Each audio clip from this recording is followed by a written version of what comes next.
What's going on, y'all? My next guest is somebody I admire. I think that all young people who are inspired to make a difference need to do something. Do not be paralyzed. Just get out there and do something. I was Yeah. supposed to go on your podcast and we couldn't do it, Yes, but I think you ended up going on. You ended up having Candace and Charlie on your we podcast did. when you were 11. 11. So I started the podcast because I couldn't find anything else to do. I wanted to get involved, but no media outlets would have me on. I couldn't run for any positions, and I wanted to start this podcast. And so I reached out to all these people locally. I mean, Brandon, nobody would come on the podcast. Young people are getting off the sidelines. Out of a wake of a tragedy, the Lord is using what man meant for bad, for good. And genuinely, people are coming out, as you've even seen, all across the country to get off the sidelines and into the fight in honor of Charlie. I looked at him and I'll never forget it. I said, Charlie, what advice do you have for me? I'm a young whippersnapper. I've got the baby fat, but I want to get involved one day. And Charlie looked at me and he said, the left will always out fundraise you, but they're never going to outwork you. I'm not in this for political gain or politics in general. Frankly, politics can get boring. I'm in this for Jesus. What's going on, y'all? My next guest is somebody I admire. And it's interesting that a young man can inspire me so much that I want to interview him. And let me tell you this. I think that all young people who are inspired to make a difference need to do something. Do not be paralyzed because of what naysayers say, or you feel like you're not equipped or ready. You ain't never going to be ready. Just get out there and do something. And this young man here inspires me, and he's doing an incredible job on college campuses. And I'm so proud to be able to interview him. Welcome to the show, Brilyn Hollyhand. Thank you, Brandon, for having me. I'm a big fan of the show. I watch this often, and you and I just got to speak at an event together a few weeks ago. It was super fun to catch up in person and get to be on here and continue the conversation with your incredible audience. I'm just so excited for this. Yeah, man. I tell you what, I'm not trying to butter your toast, man, but I'm very impressed by you, man, Thank you. because there's people out there that hate, and they hated Jesus, and they always got something to say. Sure. But I met you in person. I was hanging out with your mom, who's a wonderful, phenomenal lady. And I had a chance to be able to see who you are as a person, see how you interact with people. You did an incredible job at the prayer. I mean, I don't know if you memorized that, or because you didn't have no notes. I mean, you gave a very compelling, genuine prayer. And for a young man your age, is not it's not often that a young person has the courage that you have, and the maturity. But people don't know a lot about you, and I want to introduce you to my audience and others.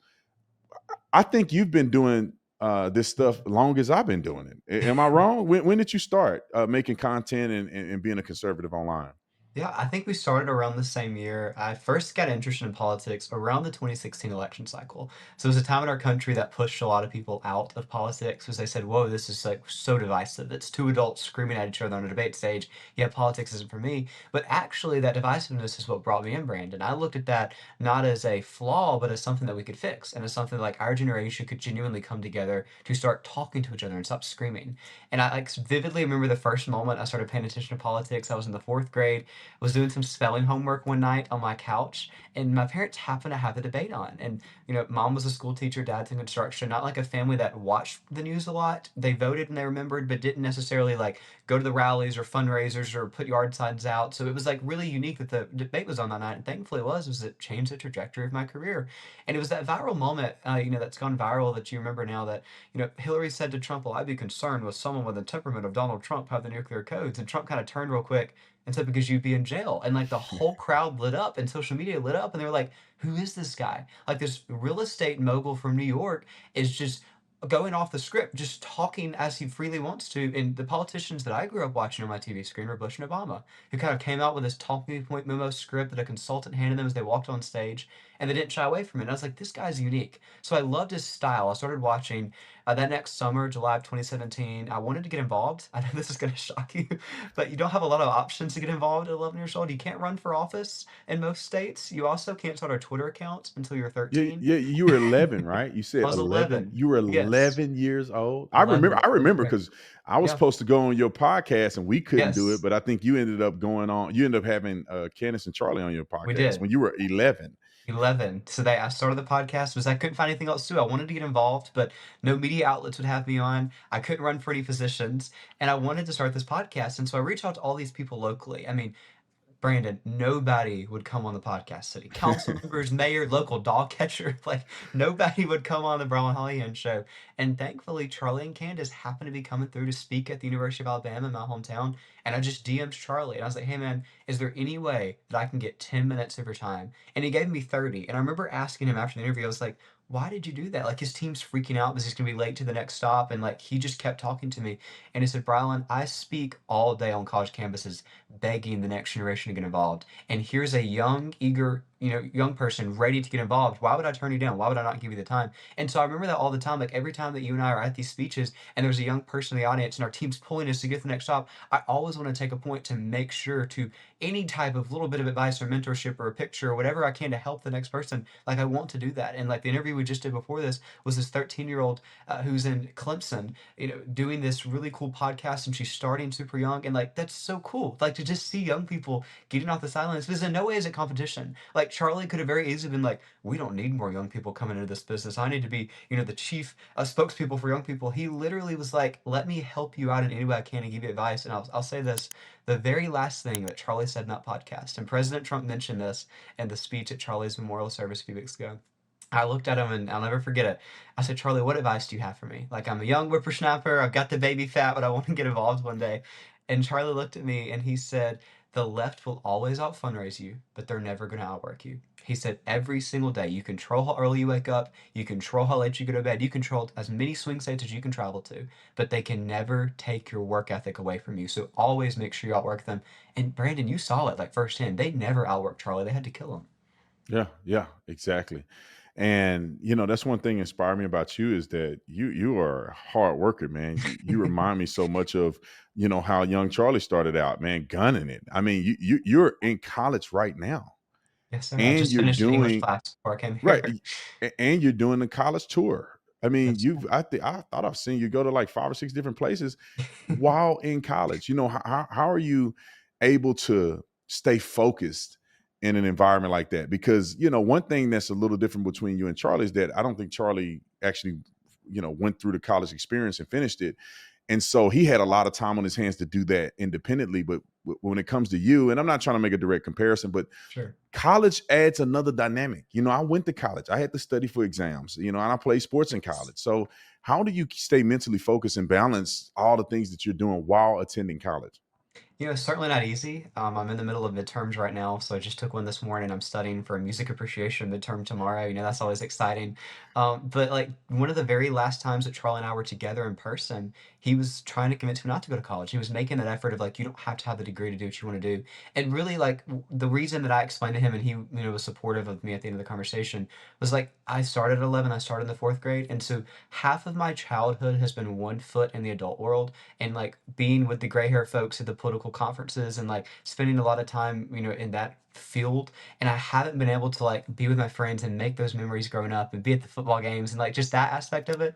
You know me, I'm not out at the bar hopping every night and hanging out at the parties, but like I do enjoy going to the football game this past weekend and like hanging out with my friends and we're having a Marvel movie night marathon tonight at my apartment. Like that's the fun stuff that I enjoy and like actually having some like background and context because I just got thrown into politics. I told you at 11, like learning it myself and now having like political science teachers give me the context of how we got here. I'm enjoying it. It's really cool. But yes, you're right. It's a lot. It's overwhelming. We're doing a 10-stop campus tour with Turning Point chapters right now. And it's been super, super fun. And it's been super cool to go to these places. And every single stop so far, on stop number 6, we've had overflow rooms of students that are coming to these places. And it's nothing about me. It's this movement as a whole saying that young people are getting off the sidelines out of a wake of a tragedy. The Lord is using what man meant for bad for good. And like genuinely, people are coming out, as you've even seen, all across the country to get off the sidelines and into the fight in honor of Charlie, to carry on the mantle and to say, listen, in this moment, we could easily be silenced. We could easily still be cowering in the corner, whimpering somewhere, but young people are coming. And so that's why we're doing the tour.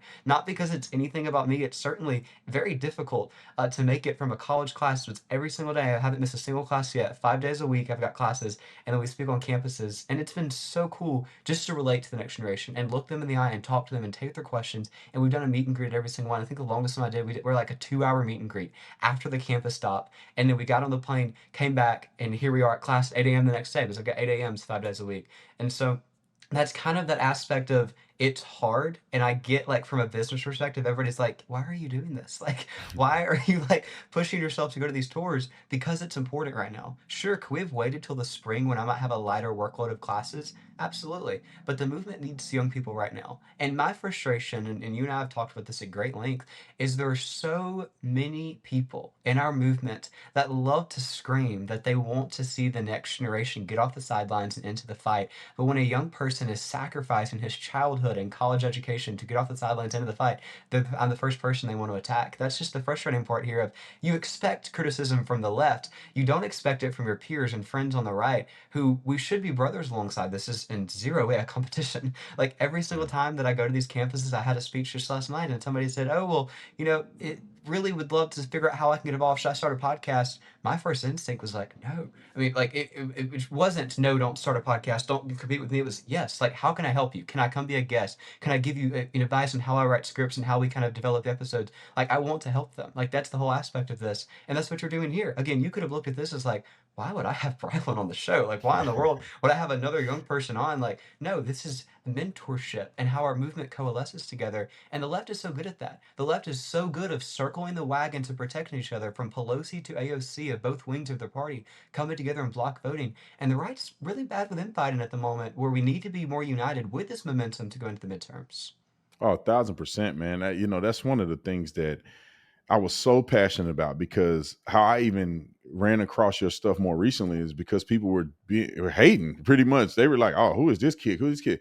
And I'm like, "Let me look up this kid that they talking about." Sure. And I remember that's that kid that was a 11-year-old. I remember that little kid with the glasses. And And then, maybe fat. yeah, and the baby fat, little fat cheeks, man, like a little bitty baby. And so I remember watching and being like, why are people hating on this kid? Let me just see what he's doing. And I listened, and I had a chance to meet you in person. I'm like, this is the most nonsensical thing that I can think about, is that why be jealous or hate on somebody?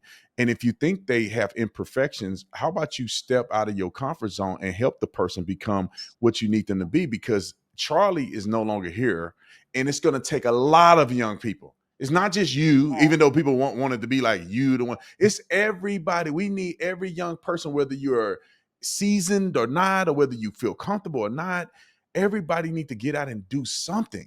You got to do something. And I love the fact that, and obviously you've been raised right, that you're not operating in fear. You're operating in God's calling on your life to just get out and do something. And I saw some of your events, man. You had more people there than I did. All last year, the room is full of people, and I love that because you are a peer to the next generation, man. I'm almost 40.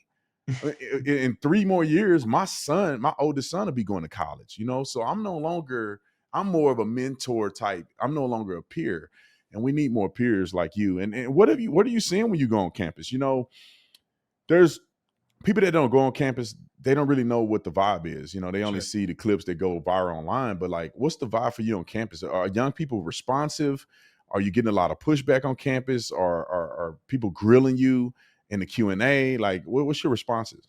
So you've got protesters everywhere that we've been.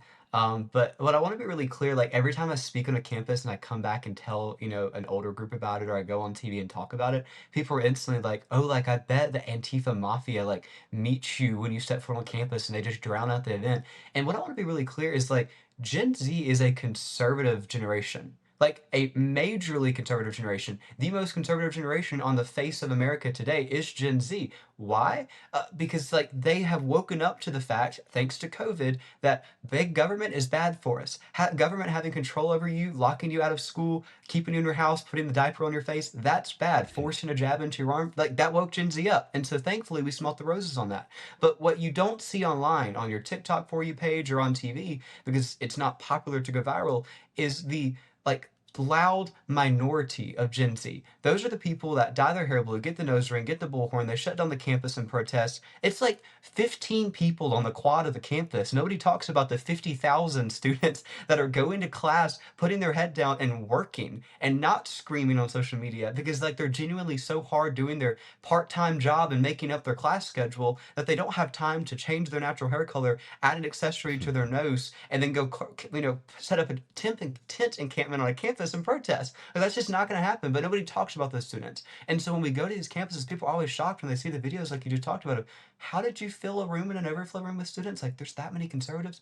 Yes, they just don't scream and are loud and are jumping in front of a TV camera. They're working. They're going to class. This is the silent majority. And my frustration is that I want the silent majority to get louder. I don't want this to be this assumption that Gen Z is just ultimate, liberal because they don't speak out. I get they're working. I get that they understand that it's a fearful thing. And genuinely, I'll be honest with you, like this isn't great, but a lot of the campuses that we've been to since we started getting the hate on social media, people come through the Q&A line and they're like, hey, I want to get involved, but I see the hate that you're getting and it makes me not want to speak out because I don't want that to happen to me. I don't want my reputation to be tarnished with lies. I don't want people to come flood my comments with bot accounts. Why would I get involved if you're sticking your neck out there and you're getting this much hate? And so it really like scares people from speaking out. And I have to be very clear, and I tell this every single time, is take that step. Take the step of faith. I can't do this on my own. Like Brandon, it is statistically impossible for a fourth grader, 11 years old, to make it to have a book and a podcast and work on the campaign last cycle and go on campus tours. Like that was not supposed to happen. There's no amount of hard work that I could have done. It was strictly the Lord opening doors and making this path clear for me. And we were able to do this. And so it's not your faith, it's your courage through Christ to be able to step out and do this. And that's what I said to the young people, and also like transparent with them. It's not going to be easy at all. Like it's a lot harder than you think, and I've realized that just in the past month alone. But that first step genuinely is the easiest step. It's a step where you've got the momentum and adrenaline. You're like, oh, I'm going to do something bigger than myself. And you take that first step, like Brandon, you can attest to this. The second and third steps are the hardest because that's when you kind of get the arrow slung at you and you're like, whoa, people hate me. Like there is genuine hate in the world, but you have to keep going because so many of our friends we see take that first step and we're all applauding them and yay, welcome to the party. And they start getting hate and they go super quiet. You never hear from them again because they saw their family being attacked and they saw threats into their house and they saw people attack them on social media for their appearance and not for their political beliefs. That's why people step away from this. But just because of that reason alone is why you need to keep going. Why we need to heal the nation with hard conversations. Genuinely, we talked about this when you and I just spoke in Richmond, what, a week ago. We have to make America talk again, and that starts with Gen Z. Yeah, I love that, man. You're leading the charge on that, and it's great. And I'm glad that you've gotten that perspective that you got to push through it. Yeah, Jesus. Just imagine if Jesus was like, "All right, they hating on me, so I'm not going to do nothing," and then the salvation wouldn't be here. Now, of yeah, course, we know that it was prophetic, and Jesus didn't have a sure. choice, and all of those stuff. But I think he was an example to us to say, Absolutely. you're gonna get hate if you're doing anything positive. People gonna hate you. If everybody, woe to the man that everybody loves, right? Woe unto him, because what you're doing is you're pacifying people instead of telling them the truth. And And we haven't talked about that's this, but I'll be clear to you, like, I haven't told any outlet this, but, like, my faith has grown so much stronger in mm, the past month than it has ever been. Like, I wow. thought that I was a good Christian until I started getting this hate, and I'm like, "Why, God? Like, why did you open this door for me to get to have these opportunities?" And then I just, everybody's, like, throwing tar and feathers on me, like, "What is happening?" And it was a very clear, like, spend time in prayer with the Lord. Spend time in prayer to see what happens. I'm doing my quiet time more than I've ever done in 19 years on planet Earth. I have had more hard conversations, outside of my apartment and on the porch with the Savior because in this moment. It's so easy to get fearful and to say, God, like, why would you let this happen? I quit. I throw up the white flag and move away. But like in this moment now more than ever, I'm relying on the Lord and just saying, whatever your plan is, like. I didn't ask for this career to come. It dropped in my lap. I don't know how to go with this career. I don't know what the doors are opening are. We're just trusting it. We're trusting you through the good times and especially the hate. Because it is really easy to say a prayer of gratitude and thanksgiving when you got a best-selling book or you had a successful presidential campaign. But it's really difficult in the moment of fear and attacks coming at your way to actually continue your trust in the Lord. And kind of the story that's been told to me time and time again is when the disciples were walking on water and they took their eyes off the Lord, and that's the moment they began to sink. But the moment that they kept their eyes locked on the Lord and trusted Him, they were able to do the impossible and walk on water. And not that we're walking on water by any means of doing this campus tour, Yeah. but like in a moment that seems so fearful, like a storm's around you, and it would be so easy to throw up the white flag and say, I quit. The hate's too much. People are too mean. They're attacking me and my family personally. People are, shouting at us on college campuses. We have to keep our eyes locked on the Lord. And whatever that means, if that means that I'm, supposed to go into a different field tomorrow, if that means I'm supposed to do this the rest of my life, you're trusting the Lord. And that's what that means. That's awesome, man. One question I have for you, two questions. Yeah. One is, what are you majoring in, if you've declared it yet? I know you just started, so you probably may change it after a while, but do you know what you want to major I know this is really shocking, Brandon, but I think I'm in? gonna do political science. That's the current plan. I didn't do underwater basket weaving or Taylor Swift gender studies, but I'm really enjoying it. And again, like I'm a history nerd at heart, and so I'm obsessed with like the inner workings of political science. And like I know a lot of people come into this business and they say, oh, get a business degree or get a finance degree or a law degree or something you can kind of back yourself up on if you decide not to go into politics. And that's a totally fine idea. Like I absolutely support that, but I love and am obsessed with like the stories of politics and like how our country got to where it is today. And so I'm just obsessed with studying that, whether that means that we go and be a history professor one day or I actually continue this political science career. That's where my heart is and that's where my passion is, and it always has been. When we had the opportunity to do one of those write your own story back in kindergarten and make your own little picture book, mine was about the presidents, and then we found that Wow. in a memory box up in the attic when I was moving out to college. Again, that's kindergarten, and it was kind of prophetic from the Lord of being like, you are going to write about presidents and draw little cartoon pictures of presidents, and then you're going to go work for president on a campaign. And it was really cool to like see that come full circle. So that's why I'm doing political science. I'm a freshman, and I've enjoyed my classes so far. We'll see this time next year what I say about it. Oh yeah, yeah, yeah. Because a lot of times people change them, and Sure. you know, I think it's storming outside here.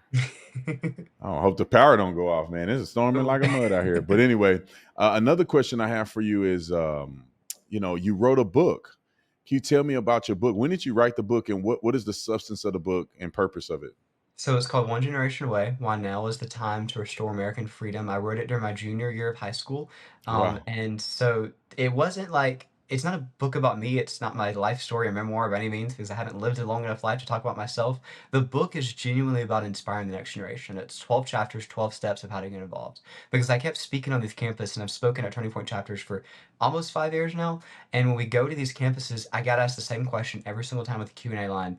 What can I do to get involved? Where do I start? What are the steps? What's your advice when I start getting criticism? Where do I go when I get criticism? So I wrote a book about it because I, kept getting asked the question. I was like, this is cool that I can say it to an audience of like 12 people on a campus, but like, how do I get it to a larger audience?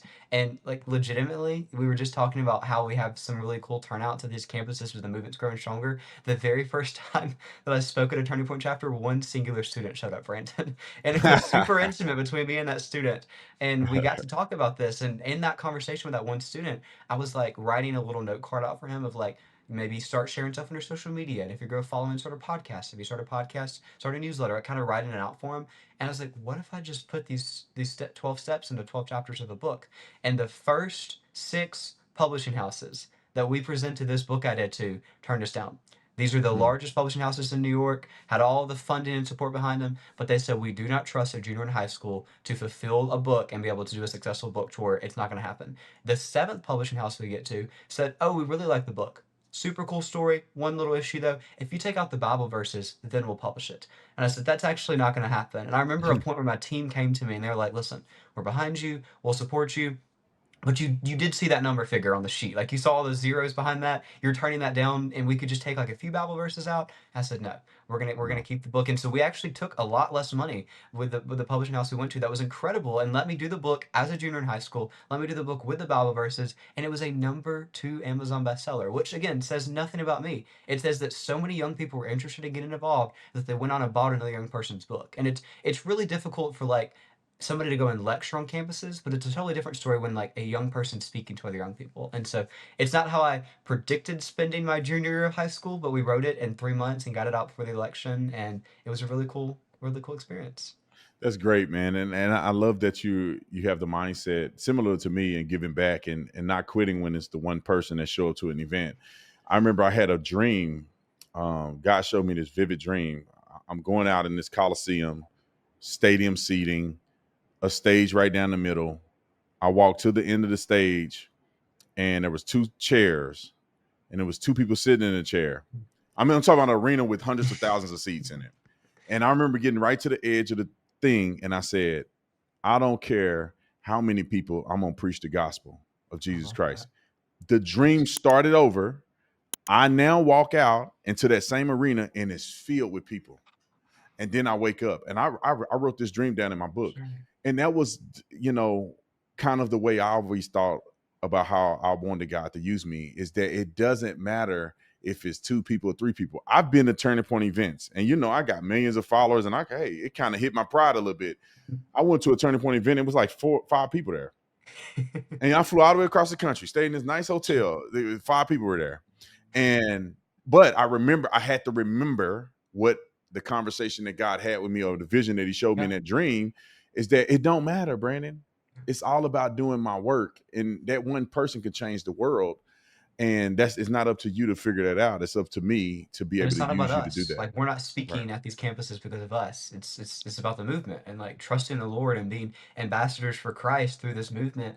And I mean, we spoke on this in person, but like I just want to reiterate really clearly, like I'm not in this for political gain or politics in general. Like, frankly, politics can get boring. I'm in this for Jesus, and I'm in this for like shedding a light of Christ in such a dark movement and world. And people are like, oh, well, then leave politics. Like, there's a lot of other areas that you could use your platform better for Christ. No, they need more Jesus in politics. They need more Jesus in Congress. They need more Jesus on campuses. And so this is my avenue. Would there have been a lot cleaner, less controversial way for Jesus to have me share the gospel? Possibly. This is the one he chose. And this is the more unique path where so many Christians that you and I meet say, I'm not touching politics. I'm not running for office. I'm not putting a yard sign out. I'm not telling my Sunday school class to go vote. And that's the problem in this country. We've gotten into this point of holy huddlers in our country, Brandon, who love to sit on the pews in their Sunday school class and complain about the problems in our country, but will never step outside the four walls of the church and actually do something. The same people in my comment section attacking me for going to college campuses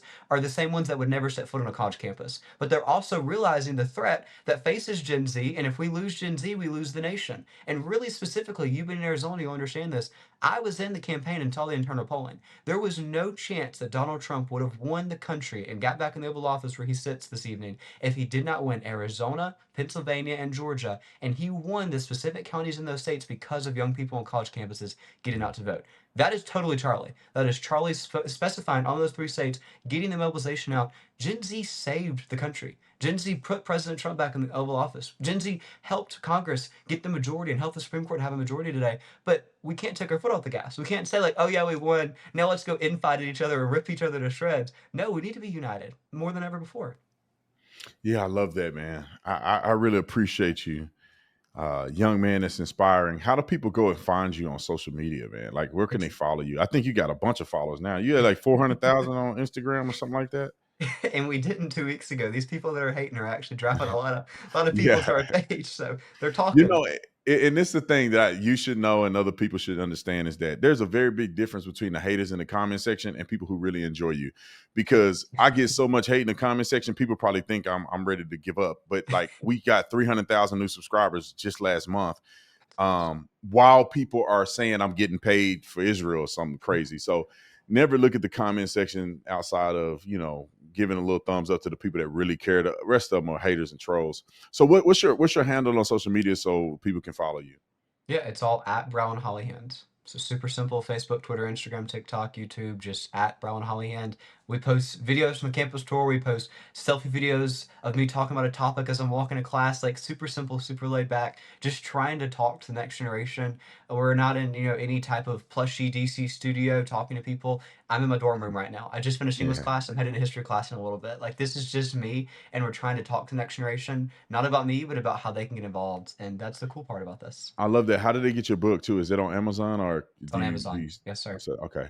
It actually Perfect, sold perfect. out last week. The week that people were hating, we sold the book out for the very first time. So I they know, just got man. more I copies. I need to get me a book, man. I I want can you do to that. sign it. I We'll want you send you to one. sign the book for me.